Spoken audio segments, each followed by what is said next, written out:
Welcome to cooks. നമുക്കിന്ന് തേങ്ങ അരച്ച ഒരു ബിരിയാണി തയ്യാറാക്കുന്നത് എങ്ങനെയാണെന്ന് കാണാം. ബിരിയാണി തയ്യാറാക്കാൻ ആവശ്യമായ സാധനങ്ങൾ: 2.5 ഗ്ലാസ് ജീരകശാല അരിയാണ് ഞാനിവിടെ എടുത്തിരിക്കുന്നത്, 6 ബീൻസ്, 2 ക്യാരറ്റ്, ഒരു പൊട്ടറ്റോ, ഒരു സവാള, ഒരു തക്കാളി, അരമുറി നാളികേരം ചിരകിയത്, കുറച്ച് ഉപ്പ്, 4 പച്ചമുളക്, 4 വെളുത്തുള്ളി, ഇഞ്ചി, കറുവപ്പട്ട, കുറച്ച് ഗ്രാമ്പു. ഗ്രീൻ പീസ് 8 മണിക്കൂർ മുന്നേ വെള്ളത്തിലിട്ട് കുതിർത്തതാണിത്. കുറച്ച് പെരിഞ്ജീരകം, മഞ്ഞൾപ്പൊടി, കിസ്മിസ്, കാഷ്നട്ട്, കുറച്ച് നെയ്യ്. ഇത്രയാണ് നമുക്ക് ബിരിയാണി തയ്യാറാക്കാൻ ആവശ്യമായ സാധനങ്ങൾ. പച്ചക്കറിയെല്ലാം ഞാനിവിടെ അരിഞ്ഞിട്ടുണ്ട്. സവാള മാത്രം നീളത്തിനാണ് അരിഞ്ഞേക്കുന്നത്. ബാക്കി എല്ലാ പച്ചക്കറികളും ചെറിയ കഷ്ണങ്ങളാക്കിയാണ് അരിഞ്ഞേക്കുന്നത്. ഇനി നമുക്ക് അരി കഴുകിയെടുക്കാം. അരി നന്നായി കഴുകി ഊറ്റി വെച്ചിട്ടുണ്ട്. ഇനി നമുക്ക് തേങ്ങ അരച്ചെടുക്കാം. ഒരു ജാറിനകത്തേക്ക് നമുക്ക് തേങ്ങ ഇടാം.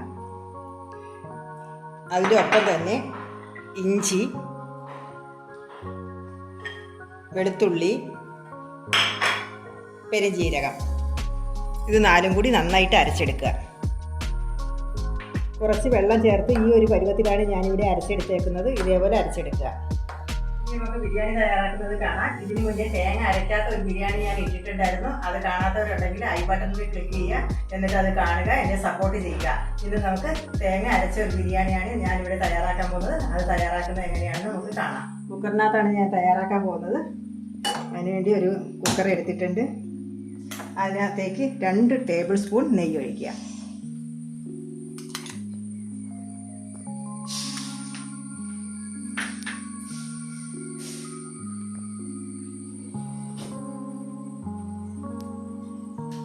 നെയ്യ് നന്നായി ചൂടായിട്ടുണ്ട്. നമുക്ക് അതിനകത്തേക്ക് ഗ്രാമ്പും കറുവപ്പട്ടയും ഇടാം.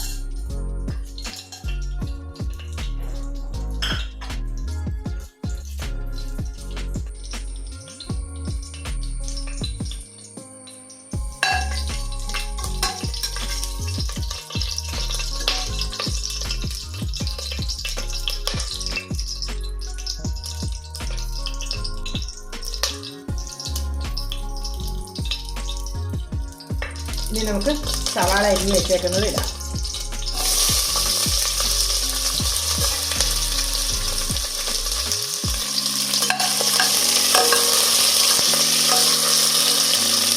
ഇതിൻ്റെ കൂടെ പച്ചമുളക്,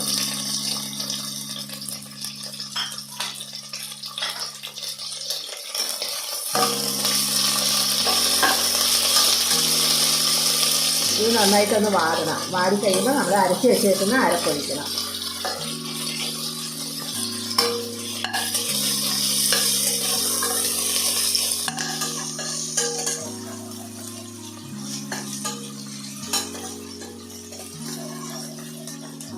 ഉള്ളിയെല്ലാം നന്നായി വാടിയിട്ടുണ്ട്. ഇനി നമുക്ക് അരപ്പൊഴിക്കാം. തേങ്ങ അരച്ച് വെച്ചേക്കുന്നത് ഇതിനകത്തേക്ക് ഒഴിച്ചു കൊടുക്കാം.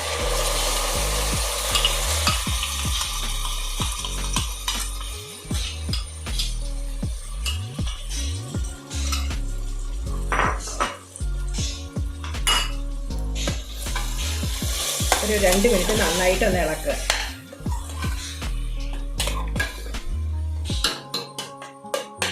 ഈ ഒരു പരുവാകുമ്പോഴത്തേക്കും നമുക്ക് കഴുകി ഊറ്റി വെച്ചിരിക്കുന്ന അരി ഇതിനകത്തേക്ക് ഇടാം.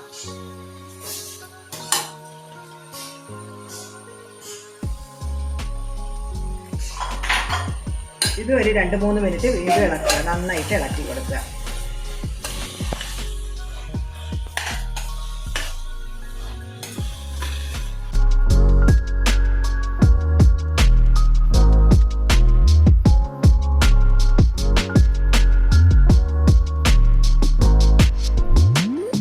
മിനിറ്റ് കഴിഞ്ഞ് ഇനി നമുക്ക് പച്ചക്കറികൾ ഇടാം. അരിഞ്ഞ് വെച്ചേക്കുന്ന എല്ലാ പച്ചക്കറികളും ഇടുക.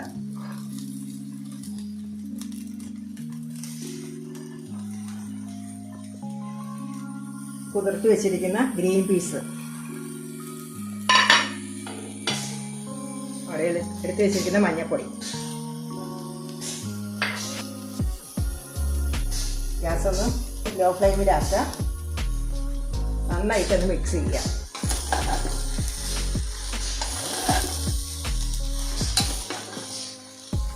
ഇനി 1 ഗ്ലാസ് അരിക്ക് 1.5 ഗ്ലാസ് വെള്ളം കണക്കിന് നമുക്ക് ഒഴിച്ചു കൊടുക്കാം. ഞാൻ 2.5 ഗ്ലാസ് അരിയാണ് ഇവിടെ എടുത്തത്.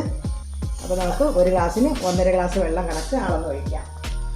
അരി അളന്നത് ഈ ഗ്ലാസ്സിലാണ്. ഈ ഗ്ലാസ്സിൽ തന്നെ നമുക്ക് വെള്ളം അളന്നൊഴിക്കാം.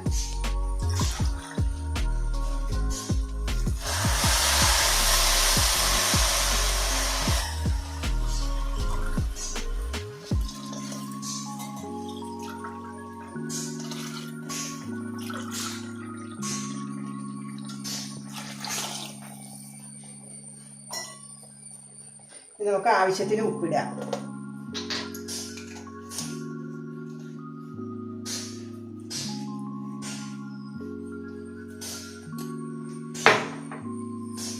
നന്നായിട്ടൊന്ന് ഇളക്കുക.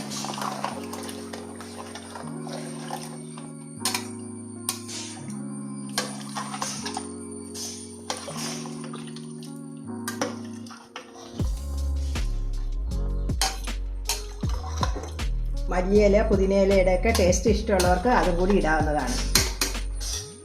1 സ്പൂൺ നെയ്യ് കൂടി ഒഴിക്കുക.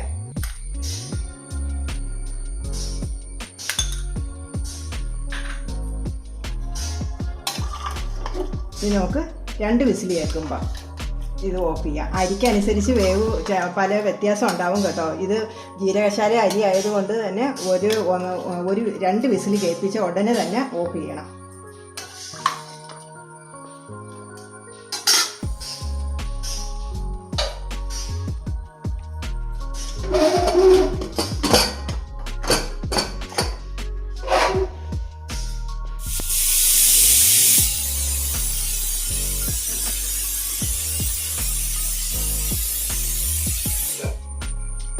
രണ്ട് വിസിലായിട്ട് ഞാൻ ഓഫ് ചെയ്തു ഗ്യാസ്.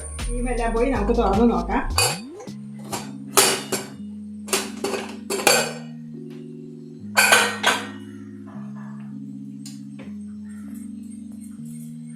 പാകമായിട്ടുണ്ട്. നമുക്ക് വേറൊരു പാത്രത്തിലേക്ക് മാറ്റാം, അല്ലെങ്കിൽ ഈ ചൂടിലിരുന്ന് ഇനി വെന്ത് പോകും. ഇത് പാകമാണ്. ബിരിയാണി ഞാനിവിടെ വേറൊരു പാത്രത്തിനകത്തേക്ക് മാറ്റിയിട്ടുണ്ട്. ഇനി നമുക്ക് കാഷ്നട്ടും കിസ്മിസും കൂടി വറുത്ത് ഇതിനകത്തേക്ക് ചേർക്കാം.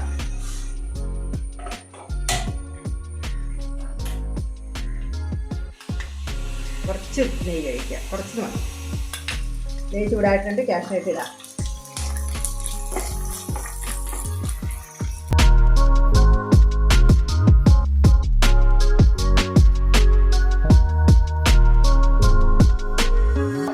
കാഷ്നട്ട് ചുവന്ന് തുടങ്ങിയിട്ടുണ്ട്. ഇനി നമുക്ക് ഇതിനകത്തേക്ക് കിസ്മിസ് ചേർക്കാം.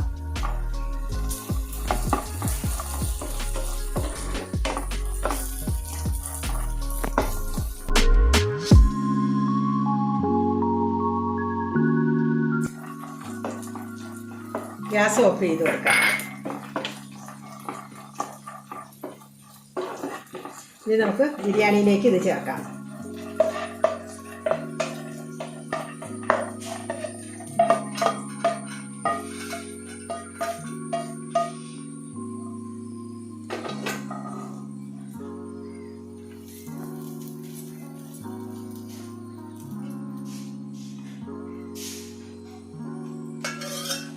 ബിരിയാണി ഇവിടെ റെഡി ആയിട്ടുണ്ട്. ഇതിന് മുന്നേ തേങ്ങ അരയ്ക്കാത്ത ഒരു ബിരിയാണി ഞാൻ അപ്ലോഡ് ചെയ്തിട്ടുണ്ടായിരുന്നു.